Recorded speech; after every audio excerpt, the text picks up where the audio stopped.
di dalam kitab Fadailul Khamsah min Sihahis Sittah juz 2 halaman 261. Jadi pernah diriwayatkan, Pak, datanglah 3 orang pendeta Yahudi menghadap kepada Khalifah Umar bin Khattab radhiyallahu anhu. Apa kata 3 pendeta Yahudi ini? Wahai Amirul Mukminin, kami bertiga datang ingin bertanya kepadamu beberapa hal. Apabila engkau bisa menjawab pertanyaan kami, maka kami bertiga masuk Islam. Tapi jika engkau tidak bisa menjawab, berarti Islam itu bukan agama yang benar dan Muhammad itu bukan seorang Rasul. Maka kata Umar bin Khattab, baik, silahkan Pak Pendeta, apa yang ingin kalian tanyakan? Maka kata salah satu di antara 3 pendeta ini, pertanyaan kami yang pertama, kapan pintu langit itu terkunci? Kemudian yang kedua, Umar, kapan pula masanya pintu langit itu terbuka? Kemudian yang ketiga, coba engkau sebutkan kuburan yang bisa berjalan bersama penghuninya. Kemudian coba engkau sebutkan makhluk Allah yang bisa memberi peringatan kepada kaumnya, tapi dia tidak manusia dan tidak pula jin. Bisa ngasih nasihat tapi bukan manusia, bukan pula jin. Kemudian Umar, coba engkau sebutkan 5 makhluk Allah yang berjalan di muka bumi tapi tidak dilahirkan oleh induknya. Kemudian Umar, coba engkau jelaskan kepada kami kisah pemuda-pemuda yang mempertahankan imannya dan mereka bersembunyi di dalam gua. Setelah pendeta Yahudi ini bertanya, Pak, apa kata Umar? Bukanlah sesuatu hal yang memalukan bagi Umar bila memang dia tidak bisa menjawab pertanyaan yang tidak dia bisa jawab. Maka kata Umar, kalau bertinju kalian sama aku masih kurang orangnya ini. Kalau bertinju. Tapi kata Umar, bagian dari kami ada yang gak mudah menjawab pertanyaan ini. Kalau memang ada ya sudah, ajukan saja. Dipanggil oleh Umar, Salman. Dipanggil Salman Al-Farisi. Ya Amirul Mukminin, kau pergi ke rumah Ali, katakan Umar memanggilnya. Maka Salman langsung lari ke tempat Ali bin Abi Thalib. Wahai Ali, Umar memanggilmu. Ada 3 orang pendeta Yahudi mendebatnya. Maka Ali melupakan segala perbedaannya dengan Umar. Nah, Ali begitu Umar memanggilnya, dalam riwayat ini disebutkan dia ambil burdahnya, dia sandang selendangnya, dia pergi ke tempat Umar bin Khattab yang waktu itu masih duduk 3 orang pendeta ini. Ada apa Amirul Mukminin? Ini Ali, 3 pendeta ini mempertanyakan beberapa hal. Kalau bisa dijawab, mereka masuk Islam. Tapi kalau tidak bisa jawab, katanya jangan lagi kowar-kowar Muhammad itu seorang Rasul dan Islam itu agama yang benar. Maka kata Ali, silahkan Pak Pendeta, coba diulangi lagi pertanyaannya. Maka kata pendeta ini, yang pertama Ali, kapan langit itu pintunya terkunci atau langit itu digembok oleh Allah, itu kapan? Maka kata Ali, asyirku billah, syirik kepada Allah. Jika kalian mempersekutukan Allah, seluruh amalan tidak naik ke langit. Itulah makna langit terkunci. Jadi kalau kita melakukan kesyirikan, Pak, langit terkunci. Langit tidak akan terbuka, amalan tidak akan naik. Ini yang membuat pintu langit terkunci. Kemudian Ali, kapan pintu langit itu dibuka oleh Allah? Di saat engkau mengucapkan la ilaha illallah. Ketika engkau tidak menyekutukan Allah, engkau mengakui Allah itu satu, pintu langit akan terbuka. Kemudian Ali, coba engkau sebutkan kubur yang bisa berjalan bersama penghuninya. Maka kata Ali, yang kalian tanyakan ini adalah Yunus bin Matta, Nabi Yunus alaihissalam. Ketika Nabi Yunus berdakwah di kaumnya, nama kaum Nabi Yunus ini Pak, Nineveh Pak, didakwahi tauhid, rajanya mencemooh, kemudian masyarakatnya mencemooh, tidak ada yang mau nerima dakwah Nabi Yunus. Maka Nabi Yunus memohon kepada Allah, Allah kasih waktu 40 hari akan diturunkan azab. Sampai hari ke-39 tidak ada tanda-tanda azab Allah turun. Nabi Yunus putus asa. Dia tinggalkan kaumnya Bu, tanpa izin Allah. Dia tinggalkan kaumnya, dia berangkat, baru langit menghitam. Jadi Nabi Yunus tidak tahu bahwa Allah akan menurunkan azab. Begitu raja dan masyarakat melihat bahwa azab Allah akan turun, waduh, ini benar Yunus ini. Maka semua kaum Nineveh bertobat, cuman nabinya udah pergi. Naik ke atas kapal, gelombang tinggi, ketakutan nakodanya, maka diundilah nama Nabi Yunus keluar berkali-kali. Maka dicampakkanlah Nabi Yunus ke dalam laut, dimakan oleh ikan, terkubur dalam perut ikan, dibawa jalan ke 7 samudra selama 40 hari. Itulah kubur yang berjalan bersama penghuninya. Karena Allah katakan dalam surah As-Saffat 143, falaula annahu kana minal musabbihin, maka sekiranya Nabi Yunus tidak termasuk orang yang banyak berzikir, bertasbih kepada Allah, jadi dalam perut ikan itu Pak, menyesal Nabi Yunus. Dia zikir la ilaha illa anta subhanaka inni kuntu minaz zalimin. Mual perut ikan itu dibuatnya Pak. Karena kata Allah la labitha fi batnihi ila yaumi yub'atsun, niscaya dia akan tetap tinggal di perut ikan itu sampai hari kiamat. Jadi kalau sempatlah Nabi Yunus tidak banyak mohon ampun kepada Allah, ikan itu akan tetap mengubur Nabi Yunus di dalam perutnya. Terkaget pendeta ini, waduh ini cerdas satu ini nih. Dapat dia menjawab pertanyaan pendeta. Jadi kubur yang jalan bersama penghuninya, Nabi Yunus berada dalam perut ikan dan dibawa 40 hari ke 7 samudra, baru dimuntahkan. Baik Ali, kau benar. Kemudian Ali, coba engkau sebutkan makhluk Allah yang bisa memberi nasihat kepada kaumnya, tetapi dia bukan manusia dan bukan pula jin. Maka kata Ali, ketika Nabi Sulaiman dan bala tentaranya sampai di lembah semut, hatta idza atau ala wadin namli qalat namlatu ya ayyuhan nablu dukhulu masakinakum. Jadi ada seekor semut Pak, dia komandoi kawan-kawannya, wahai para semut, masuklah kalian ke dalam sarang-sarang kalian, karena la yahtimannakum Sulaimanu wa junuduh, nanti kalian akan terinjak oleh Sulaiman dan bala tentaranya. Nah, inilah makhluk Allah yang bisa memberi nasihat kepada kaumnya, tetapi dia bukan manusia dan bukan pula jin. Wah, terjawab lagi. Oke Ali, coba engkau sebutkan 5 makhluk Allah yang berjalan di muka bumi tapi tidak dilahirkan oleh induknya.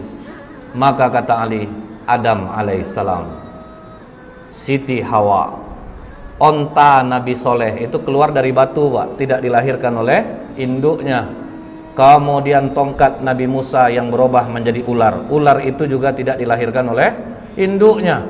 Kemudian kambing pengganti leher Nabi Ismail, itu pun tidak dilahirkan oleh induknya. Akhirnya 2 di antara 3 pendeta ini langsung menyatakan asyhadu alla ilaha illallah wa asyhadu anna Muhammadar Rasulullah. Oh tunggu, kata satu pendeta lagi, 2 kawanku mungkin sudah terpengaruh oleh jawabanmu Ali, tapi masih ada satu lagi yang belum terjawab. Coba engkau ceritakan kisah pemuda yang bersembunyi dalam gua untuk mempertahankan imannya. Baik, akan aku terangkan seperti apa yang ada dalam Al-Quran, kata Ali. Kalau dari Al-Quran kami sudah dengar Ali, kami ingin engkau detail menerangkannya seperti apa yang disampaikan Rasulullah kepadamu. Maka kata Ali, kalau begitu benarkan duduk kalian. Malah ditantang Pak. Jadi dia ingin mengungkap Ali itu ceritanya itu yang detail. Maka kata Ali, silahkan, dari mana kalian ingin menanyakan? Baik Ali, di mana peristiwa itu terjadi? Maka kata Ali, di kota Apesus atau Tarses Pak, antara Turki, Yordan. Kemudian silahkan lanjutkan Ali. Jadi dulunya, kata Ali, kota Efesus ini dikuasai oleh raja yang sangat baik. Ketika raja ini meninggal, Raja Dikianius yang menguasai Roma mendengar bahwa Raja Efesus ini meninggal, maka mereka pun menyerang kota Efesus dan mereka kuasai. Kemudian kata Ali, Dikianius membangun istana besar. Tunggu dulu Ali, kata pendeta ini. Berapa panjang dan lebar istana yang dibangun oleh Dikianius? Maka kata Ali, panjang 1 farsah, lebar 1 farsah. 1 farsah itu sekitar 8 km. Baik Ali, teruskan. Kemudian Dikianius ini memiliki menteri-menteri, dan Dikianius meletakkan 50 menteri di sebelah kanan, 50 menteri di sebelah kiri. Dan Dikianius mempunyai 6 penasehat, pemuda-pemuda cerdas di belakangnya, 3 di kanan, 3 di kiri. Oke Ali, siapa nama ke-6 pemuda itu? Maka dijawab oleh Tamlika, Miksalmina, Mikasdimina, Martelius, Kalitius, Sidamius. Jadi inilah 6 pemuda yang menjadi cikal bakal Ashabul Kahfi. Tapi waktu itu masih 6. Nah ini Pak, waktu itu hanya masih 6. Ini pemuda-pemuda cerdas andalan Dikianius. Jadi kalau 50 menteri sudah rapat, tetap nanti keputusan akhir kepada 6 pemuda ini. Nah kemudian Pak, ditanya oleh pendeta ini, seluas itu istana yang dibangun oleh Dikianius Ali, bagaimana dia cara mengharumkan istananya? Maka kata Ali, setiap pagi ada yang membawa parfum di dalam ember besar. Kemudian ada satu yang membawa seekor burung. Ketika burung ini diberi isyarat, maka burung ini mencemplungkan kedua sayapnya dan mengibaskannya ke seluruh ruangan istana. Canggih orang dulu rupanya Pak. Setelah itu kata Ali, ketika Dikianius 30 tahun berkuasa, tidak pernah sakit, disitulah dia bertanya kepada para menterinya, kalian pernah enggak nengok aku sakit, demam, beringus, lemah, letih? Tidak pernah Raja. Biasanya kalau yang enggak sakit-sakit ini siapa? Tuhan Raja. Bersediakah kalian menyembahku? Bersedia Raja. Pokoknya siapa yang mau menyembahku, aku berikan kehidupan yang baik. Pakaian dari sutra, kemewahan, kekayaan akan aku berikan. Begitu dikasih kekayaan, uang, fasilitas, masyarakat rela menyembah Dikianius. Mereka semua menyembah Dikianius. Tapi Pak, 6 pemuda yang di belakang Dikianius akhirnya rapat di rumah Tamlika. Dikianius mengaku dirinya Tuhan. Disuruhnya orang menyembah, orang pun menyembahnya. Sementara kalau dia Tuhan, kenapa harus kita yang memutuskan setiap permasalahan? Jadi menurutmu bagaimana Tamlika? Dia bukan Tuhan. Justru kita harus berpikir, langit tanpa tiang kok bisa tegak? Pasti ada yang menciptakannya. Hujan turun, bintang bercahaya. Dikianius saja dia masih merasa takut, dia juga tidur, dia juga lapar. Masa Tuhan punya kekurangan seperti itu? Jadi apa keputusanmu Tamlika? Kalian rela enggak tinggalkan kekayaan, jabatan, fasilitas ini? Kita lari dari sini. Kalau kita melawan tidak mungkin bisa. Kita lari dari sini untuk mencari Tuhannya langit dan bumi ini. Apakah kalian rela untuk miskin bersamaku? Kalian tinggalkan jabatan, kesenangan kalian, fasilitas ini? Kami rela Tamlika. Itu makanya dikatakan, siapa yang menghafal 10 ayat awal suratul Kahfi, maka dia akan terbebas dari godaan Dajjal. Karena apa Pak? Ini mengingatkan kita, waduh, ini pemuda-pemuda kaya, cerdas, rela kehilangan harta, jabatan untuk tauhid. Berani mereka tinggalkan. Akhirnya mereka pun pergi berenam, diam-diam, dan semua harta ditinggalkan. Mereka sempat menjual kurma, Pak. Kurma itu dijual sebanyak 3 dirham. Uang 3 dirham ini dibawalah lari. Cukup jauh mereka berjalan, sampailah mereka berjumpa dengan seorang pengembala yang memiliki seekor anjing. Maka kata pendeta ini, siapa nama anjing itu? Maka dijawab Ali, namanya Kitmir. Kemudian apa kata pengembala ini? Tuan-tuan, dari wajah tuan-tuan, aku yakin tuan-tuan ini bukan orang miskin, pasti dari bangsawan. Jadi karena apa? Orang-orang senang ini kelihatan dia dari wajahnya. Kemudian betul kata Tamlika, kami ini 6 penasehat Dikianius. Dia mengaku dirinya Tuhan dan kami tidak mengaku itu. Makanya kami meninggalkan kerajaan. Kami tinggalkan semua pangkat jabatan kami. Karena tidak pernah kami berjalan seperti ini. Lihat, kaki pun sudah luka-luka, Pak. Orang manja jalan berkilo-kilo, habis kaki luka. Apa kata pengembala ini? Tenang tuan-tuan, aku mengetahui tempat persembunyian yang baik. Izinkan aku beserta kalian. Makanya jadi 7 dengan pengembala ini. Dikembalikannya lah gembalaan dia kepada tuannya, maka dia dan anjingnya ikutlah pemuda-pemuda kepercayaan raja tadi. Kemana mereka dibawa Ali? Dijawab oleh Ali, ke Bukit Nablus yang di bawahnya ada gua yang namanya Khemar. Maka begitu mereka mau masuk gua tersebut, sempat mereka mandi di mulut gua. Jadi mulut gua itu ada air terjunnya, Pak. Jadi memang susah untuk diketahui orang. Sempat mereka mandi, masuk ke dalam, duduk, golek sana, golek sini, golek sana, sampai terang hari. Hari sudah pagi. Kita lapar. Siapa yang akan mencari makanan? Makanan hanya ada di tempat kerajaan. Berarti sangat jauh kita pergi berjalan ini. Siapa yang mau pergi? Karena Tamlika ketua rombongan, biar aku yang ke sana. Hati-hati Tamlika, jangan sampai engkau tertangkap Dikianius. Begitu Tamlika keluar dari mulut gua, sudah mulai terkejut dia, Pak, karena air terjunnya sudah tidak ada. Tapi terus dia bawa uang 3 dirham ini, jalan terus. Sampai di gerbang kota, mulai heran dia, Pak.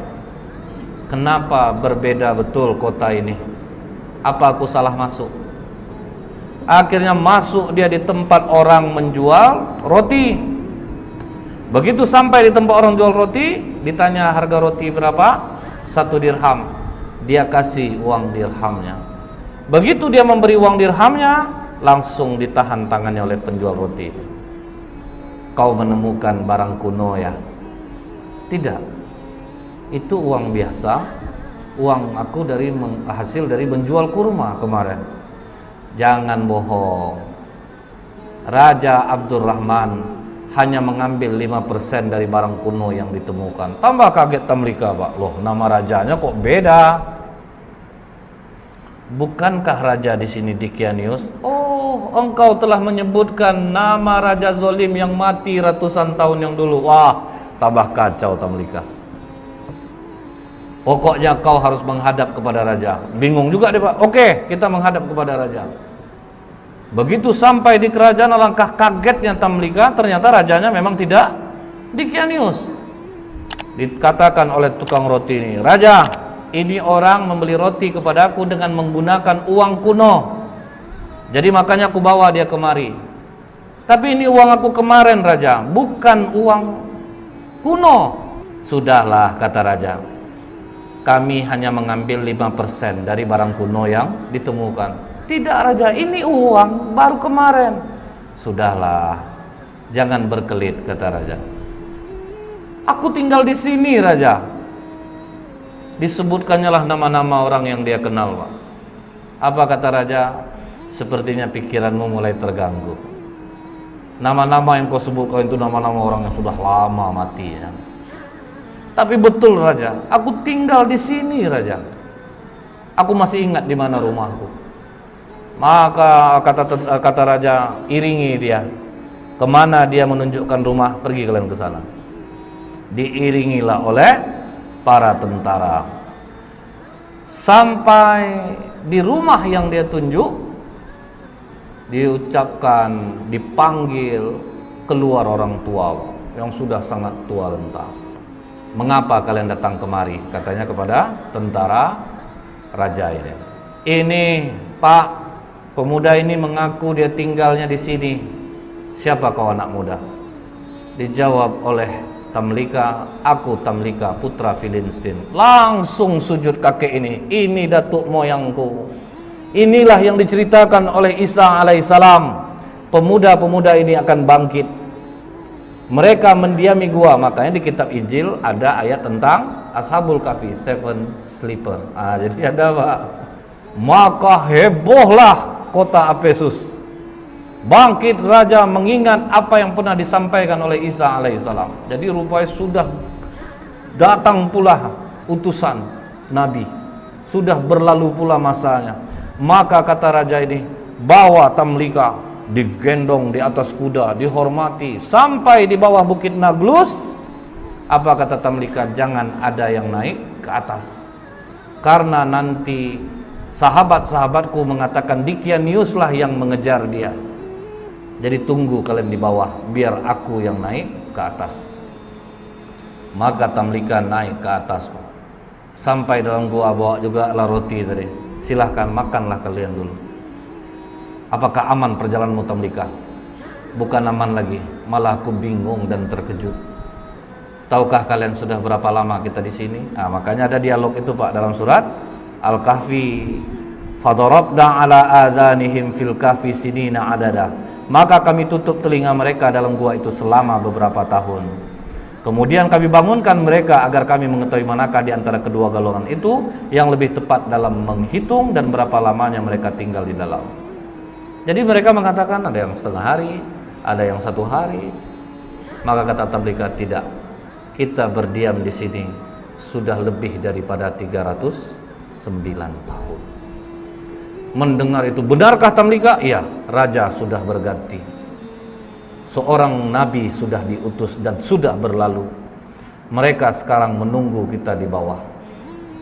Mari kita turun. Maka apa kata 5 orang kawannya lagi? Jangan Tamlika. Kita sudah melihat kebesaran Allah melindungi kita selama 300 tahun. Seolah-olah kita baru saja semalam. Kita sudah diselamatkan Allah. Kita bangun dan akhirnya kita tahu tentang keajaiban Allah. Kita mohonkan kepada Allah untuk menutup pintu gua ini dari pandangan manusia, dan kita mohon kepada Allah untuk mengambil kita. Karena apabila kita turun Tamlika, mereka nanti akan mengkultuskan kita. Mereka akan mendewakan kita. Sudah, kita jangan ada yang turun.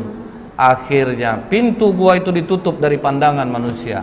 Mereka pun tidak ada jelas riwayat mereka diambil Allah atau ada kuburannya pun tidak ada, karena mereka meminta kepada Allah, ambil kami, tutup gua ini dari penglihatan manusia. Seminggu raja berkeliling mencari Pak, tidak ditemukan gua itu pada awalnya. Kalau sekarang sudah.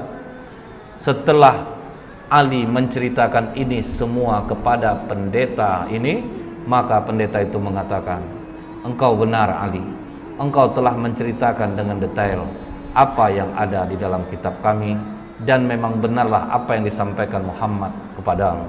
Maka pendeta yang terakhir ini pun masuk Islam jadinya Pak, mengucapkan syahadat asyhadu alla ilaha illallah wa asyhadu anna Muhammadur Rasulullah.